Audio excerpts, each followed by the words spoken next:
Shalom para kekasih-kekasih Tuhan, selamat berjumpa kembali dalam program Renungan Suara Marturia hari Kamis 2 Juli 2026.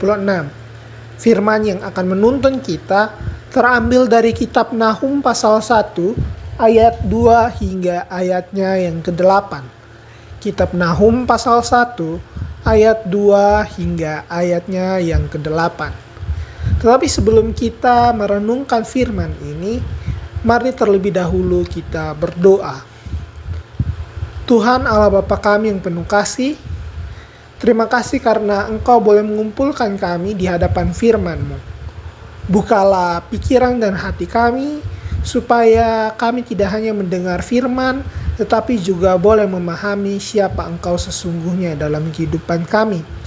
Ajarlah kami untuk mengenal kehendak-Mu, teguhkanlah iman kami supaya kami semakin percaya bahwa Engkau senantiasa ada dan memelihara kami. Di dalam nama Tuhan Yesus Kristus kami berdoa, amin. Kita membaca dari kitab Nahum pasal 1 ayat 2 hingga ayatnya yang ke-8 di bawah judul perikop murka Tuhan. Tuhan itu Allah yang cemburu dan pembalas. Tuhan itu pembalas dan penuh kehangatan amarah. Tuhan itu pembalas kepada para lawannya dan pendendam kepada para musuhnya. Tuhan itu panjang sabar dan besar kuasa. Tetapi Ia tidak sekali-kali membebaskan dari hukuman orang yang bersalah. Ia berjalan dalam puting beliung dan badai, dan awan adalah debu kakinya. Dia menghardik laut dan mengeringkannya, dan segala sungai dijadikannya kering. Basan dan Karmel merana dan kembang Libanon menjadi layu. Gunung-gunung gemetar terhadap Dia, dan bukit-bukit mencair. Bumi menjadi sunyi sepi di hadapannya, dunia serta seluruh penduduknya. Siapakah yang tahan berdiri menghadapi geramnya, dan siapakah yang tahan tegak terhadap murkanya yang bernyala-nyala? Kehangatan amarahnya tercurah seperti api, dan gunung-gunung batu menjadi roboh di hadapannya. Tuhan itu baik, Ia adalah tempat pengungsian pada waktu kesusahan. Dia mengenal orang-orang yang berlindung kepadanya dan menyeberangkan mereka pada waktu banjir. Ia menghabisi sama sekali orang-orang yang bangkit melawan Dia, dan musuhnya dihalaunya ke dalam gelap. Demikian pembacaan firman Tuhan. Saudara-saudari, kitab Nahum mungkin bukanlah kitab yang familiar bagi kita karena dia cukup jarang untuk dibawakan dalam sebuah perenungan. Bahkan isi kitab ini didominasi oleh berita tentang penghukuman terhadap kota Niniwe atau ibu kota Asyur. Tetapi justru di tengah berita penghukuman itu, kita menemukan salah satu pernyataan tentang karakter Allah. Mari kita melihatnya lebih dekat.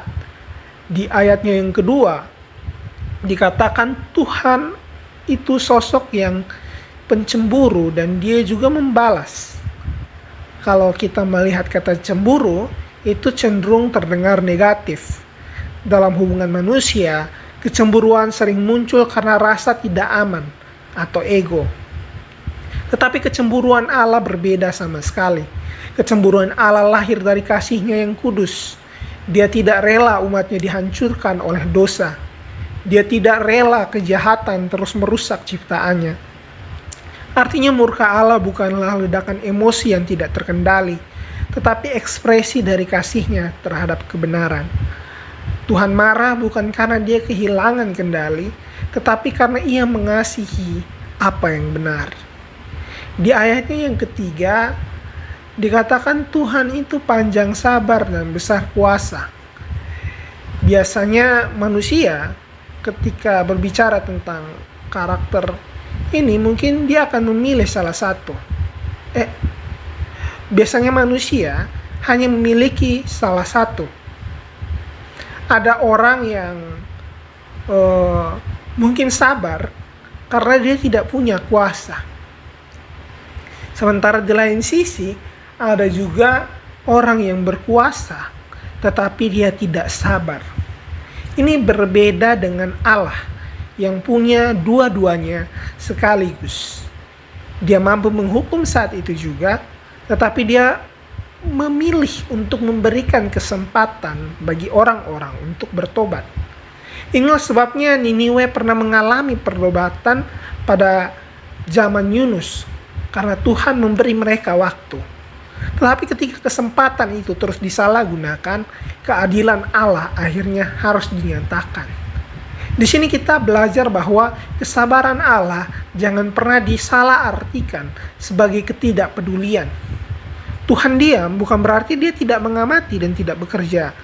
Seringkali ketika kita melihat orang jahat tampak berhasil, kita mengira bahwa Tuhan membiarkan semuanya.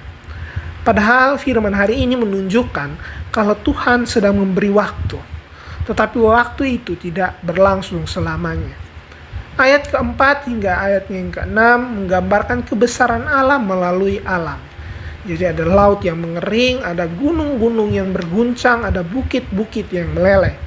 Semua gambaran ini bukan hanya menunjukkan kuasa Tuhan atas alam, tetapi pesan bagi kita bahwa tidak ada satupun kekuatan di dunia yang mampu bertahan ketika Tuhan bertindak. Sebut saja kerajaan Asyur di sini, mereka adalah negara adidaya. Bangsa-bangsa lain takut dan gemetar berhadapan dengan mereka. Tetapi di hadapan Tuhan, kerajaan sebesar apapun hanyalah seperti debu. Ini mengingatkan kita bahwa apapun yang tampak begitu besar dalam hidup kita, semuanya berada di bawah kuasa Allah. Mau itu persoalan, mau itu penyakit, mau itu tekanan pekerjaan, konflik, ancaman, semua itu ada di bawah kendali dan kuasa Allah. Tidak ada hal yang lebih besar dalam hidup kita selain kuasa Allah. Di ayat yang ke-7 dikatakan Tuhan baik, Dia juga tempat pengungsian, dan Dia mengenal orang yang berlindung kepada Dia. Dan di tengah uraian tentang murka Allah, sekarang muncul gambaran yang lembut. Mengapa? Karena penghukuman dan perlindungan Allah selalu berjalan bersama dalam karyanya. Bagi yang menolak Dia, Allah akan menjadi hakim. Tetapi bagi yang datang kepadanya, Tuhan adalah tempat perlindungan. Mari kita memperhatikan kalimatnya, dikatakan Dia mengenal orang-orang yang berlindung kepada Tuhan. Yang berlindung kepadanya. Jadi Tuhan bukan hanya sekedar mengetahui, tetapi Dia memperhatikan kita, Dia mengenal kita, dan Dia memelihara kita. Jadi ketika dunia merasa kita tidak berarti, ingatlah bahwa Tuhan mengenal kita. Ketika orang lain tidak memahami pergumulan kita, ingatlah bahwa Tuhan bukan hanya mengetahui, Tuhan mengenalnya. Ketika air mata kita tidak terlihat, tidak diketahui oleh siapapun, ingatlah bahwa Tuhan mengetahuinya. Di ayat yang ke-8 dikatakan bahwa orang yang melawan Tuhan akan mengalami kebinasaan, tapi orang yang berlindung akan ada di bawah pemeliharaannya.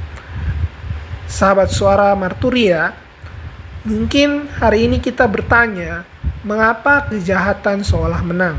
Tetapi firman ini mengajak kita untuk percaya bahwa Tuhan tidak pernah kehilangan kendali. Keadilan Tuhan mungkin tidak datang secepat keinginan kita, tetapi selalu datang pada waktu yang tepat. Karena itu jangan membalas kejahatan dengan kejahatan. Jangan kehilangan iman hanya karena melihat ketidakadilan. Tetapi tetaplah berlindung kepada Tuhan. Karena Allah yang mampu mengguncangkan gunung adalah Allah yang mampu memegang tangan kita, anak-anaknya. Dia mengenal setiap kita beserta pergumulan kita. Hari ini marilah kita memilih untuk hidup dalam perlindungannya, percaya kepada keadilannya, dan berjalan bersama Dia. Amin. Mari bersama kita menutup perenungan ini dengan doa. Tuhan yang Maha Kuasa, terima kasih karena firman-Mu mengingatkan kami kalau Engkau adalah Allah yang adil dan penuh belas kasih. Ampunilah kami apabila kami sering meragukan pekerjaan-Mu ketika kami melihat ketidakadilan terjadi di sekitar kami maupun di dalam kehidupan kami. Untuk itu ajarlah kami untuk tetap percaya kepada waktu dan cara-caramu. Kami menyerahkan kehidupan kami dan memilih untuk berlindung di bawah naungan kasih-Mu. Karena hanya Engkaulah tempat perlindungan yang sejati. Peganglah setiap kami yang mengalami pergumulan, ketakutan, sakit, penyakit, persoalan, pekerjaan maupun kehidupan pelayanan dan lainnya. Kiranya hidup kami boleh senantiasa dipelihara oleh-Mu, dan sehingga kami boleh hidup di jalan kebenaran hingga akhir. Di dalam nama Tuhan Yesus kami berdoa dan mengucap syukur. Amin. Sahabat pendengar, ingatlah firman Tuhan hari ini bahwa Tuhan itu baik. Dia akan menjadi tempat pengungsian kita pada waktu kesusahan. Dia mengenal kita, orang-orang yang mau berserah dan berlindung kepadanya. Jadi apapun keadaan yang saudara hadapi, berlindunglah kepada Tuhan. Dia tidak hanya berkuasa mengalahkan setiap kejahatan, tetapi Dia juga mau mengenal dan memelihara setiap orang yang berharap kepadanya. Tuhan memberkati kita semua. Shalom.